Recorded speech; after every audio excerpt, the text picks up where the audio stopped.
দুর্গাপুজোয় কলকাতার প্যান্ডেল ঠাকুর এগুলো তো বিশ্বজোড়া খ্যাতি, কিন্তু আজ আমি আপনাদের দেখাবো বীরভূম ডিস্ট্রিক্টের সিউড়ি শহরের দুর্গাপুজো, যেটা আপনাদের মুগ্ধ করবেই এবং কলকাতার সঙ্গে সমান্তরাল না হলেও কলকাতার মতনই এবং অনেক অংশে ভালো, সেটা আজ আমি আপনাদের দেখাবো।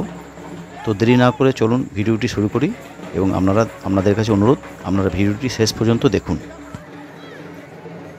তৃতীয়া সিউড়ি শহরে একটি বিশাল পরিক্রমা হচ্ছে, যেখানে নারী পুরুষ নির্বিশেষে একই ধরনের শাড়ি এবং পাঞ্জাবি পরে তারা কিন্তু ঘট ভরতে যাওয়ার জন্য তারা চলেছে এবং রাস্তা পরিক্রমা করছে। একটা সুন্দর, একটা সুশৃঙ্খল, একটা বর্ণময় একটা অনুষ্ঠান এবং এটা দেখে আপনাদের অবশ্যই ভালো লাগবে। এই সুশৃঙ্খল শোভাযাত্রা দেখে আপনারা নিশ্চয়ই বুঝতে পারছেন আজ শুধু এই ধরনের শোভাযাত্রা কলকাতা বা কলকাতার আশেপাশেই নয়, বরং শহরতলির এবং মফস্বলেও কিন্তু ছড়িয়ে রয়েছে। দেখুন কি সুন্দর একই ধরনের ড্রেস পরে তারা কিন্তু রাস্তায় বেরিয়েছে। তো আপনারা ভিডিওটা দেখুন, আশা করি আপনাদের ভালোই লাগবে। কলকাতার মতন একদম 5-7 দিন আগেই প্রস্তুতি হয়তো এখানে হয়নি, তবুও সিউড়ি শহর পরিক্রমা করে দেখাচ্ছি লাইটিংয়ের কাজ মোটামুটি শেষের পর্যায়ে এবং কিছু কিছু ক্লাব যেগুলো আপনাদের দেখাচ্ছি সেগুলো কাজ কিন্তু শেষের পর্যায়ে আছে। এটা হচ্ছে সিউড়ি শহরের মাঝের পল্লী, এর থিম প্রতি বছর খুব সুন্দর করে, আপনারা একটু মনোযোগ সহকারে দেখুন, অপূর্ব থিম। চলুন আপনাদের এই মাঝের পল্লীর ক্লাবের প্যান্ডেল এবং থিমের ব্যাপারে একটু বর্ণনা করি। সামনে দেখতে পাচ্ছেন এদের প্যান্ডেলের বাঁশ এবং বাল্ব দিয়ে তৈরি করা হয়েছে এবং আমরা ভেতরে প্রবেশ করব। ভেতরে প্রবেশ করে এদের যে থিম, সেই থিমটি আপনাদের দেখানোর চেষ্টা করব। এদের যে মূল থিম সেটা হচ্ছে নারী ধর্ষণের বিরুদ্ধে।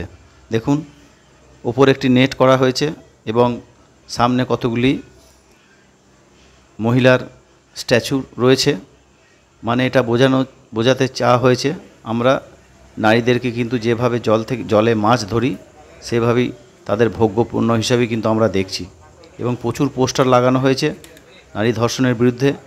নারীদেরকে পণ্য ভাবা বন্ধ করুন, ধর্ষণমুক্ত সমাজ, মানে খুবই সুন্দর একটা সুচিন্তার একটা থিম।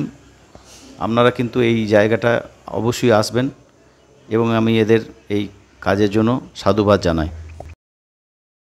কিছুটা ভেতরে গেলেই কিন্তু একটা অপূর্ব সুন্দর একটি প্রতিমা আপনাদেরকে দর্শনে আনব। আমি আগেই বললাম যে এখানে কিন্তু লাইটিংয়ের কাজ অল্প হলেও একটু বাকি আছে, তবুও আমি চেষ্টা করছি আপনাদেরকে দেখানোর। দেখুন প্যান্ডেলটি কিন্তু একটি প্রচুর জানলার মতন করা হয়েছে এবং এই জানলাগুলোর পেছনেই কিন্তু আমাদের পশ্চিমবঙ্গে বিগত 2-1 বছরের মধ্যে যে ধর্ষণ কাণ্ডগুলি ঘটেছে, যার আজ পর্যন্ত কোনো বিচার হয়নি, সেইগুলো কিন্তু ফুটিয়ে তোলা হয়েছে। দেখুন প্রাচীন বাংলা মডেলের একটি দুর্গা, অপূর্ব সুন্দর, আপনি না দেখলে বিশ্বাস করতে পারবেন না। আমরা ভাবি যে খুব ভালো ভালো ডিজাইনের বা ভালো ভালো প্যান্ডেল কিন্তু কলকাতায় হয়, কিন্তু না, সিউড়ি শহরও কিন্তু দেখিয়ে দিচ্ছে এখানেও কিন্তু ভালো ঠাকুর বা ভালো প্যান্ডেল, ভালো চিন্তার কিন্তু এখানেও হয়ে থাকে। দেখুন কার্তিক, গণেশ, লক্ষ্মী, সরস্বতী, এখানে দেখুন সিংহটা ঘোড়ার আদলে রয়েছে এবং কার্তিক, লক্ষ্মী, সরস্বতী সবই কিন্তু অপূর্ব সুন্দর।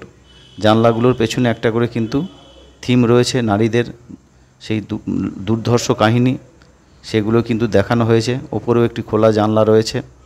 এগুলি বোঝাতে চাওয়া হয়েছে যে নারীদেরকে কিন্তু উন্মুক্তভাবে বেঁচে থাকা, তাদেরও সুযোগ দেওয়া হোক, তাদেরকেও স্বাধীনভাবে বাঁচতে দেওয়া হোক। ক্লাব কর্তৃপক্ষকে আমার অশেষ ধন্যবাদ। আজকে আমাদের এই পশ্চিমবঙ্গের মধ্যে এই ধরনের কিন্তু থিম করা বলতে গেলে দুঃসাধ্য। পরের আমরা জায়গাতে যাচ্ছি, এটা তিলপাড়ার একটি মাঠের মধ্যে। এটি একটি স্থায়ী মন্দির এবং এই স্থায়ী মন্দিরটার মধ্যে কিন্তু এখনও দেখুন কাজ সম্পূর্ণভাবে হয়নি এবং এটার বিশেষত্ব হচ্ছে এই মন্দিরের মধ্যে খুব সুন্দরভাবে কিন্তু ফুল দিয়ে সাজানো হয়। একটি বিশাল মাঠের মধ্যে কিন্তু এই পুজোটি অনুষ্ঠিত হয়ে থাকে এবং পুজোর 4 দিন একটি মেলাও বসে এই মাঠের মধ্যে। দেখুন সেই মাঠের অংশ কিছুটা দেখাচ্ছি। এখানে একটি প্যান্ডেল হয়, যাত্রা অনুষ্ঠান হয়ে থাকে এবং এই 4 দিন কিন্তু খুবই উৎসব মুখর হয়ে থাকে এই অঞ্চলটি। এর পরবর্তী জায়গায় যেটা দেখাচ্ছি সেটা তিলপাড়া অঞ্চলেরই একটি মন্দির, যে মন্দিরটি খুবই সুন্দর এবং এর ভেতরেও প্রতিমা চলে এসছে এবং মন্দিরটিকে আজ তৃতীয়া এটুকু সাজানো হচ্ছে লাইট দিয়ে। মন্দিরটি অনেকগুলো সিঁড়ি আছে, সেই সিঁড়িগুলো উপরে উঠে মন্দিরের দর্শন করতে হয়। সিউড়ি শহরের একটি বিখ্যাত প্রতিমার মধ্যে এটা। দেখুন এবছরে এদের হচ্ছে সোনালী মাকে সাজানো হয়েছে সোনালী আকারে। এর পরবর্তী যে প্রতিমাটা আপনাদের দর্শন করাবো সেটা হচ্ছে লম্বোদরপুরের যে প্রতিমা, সেটা খুবই বিখ্যাত সিউড়ি শহরের মধ্যে এবং এর প্রতিমা শিল্পী বহরমপুর থেকে আসেন এবং খুবই সুন্দর প্রতিমা।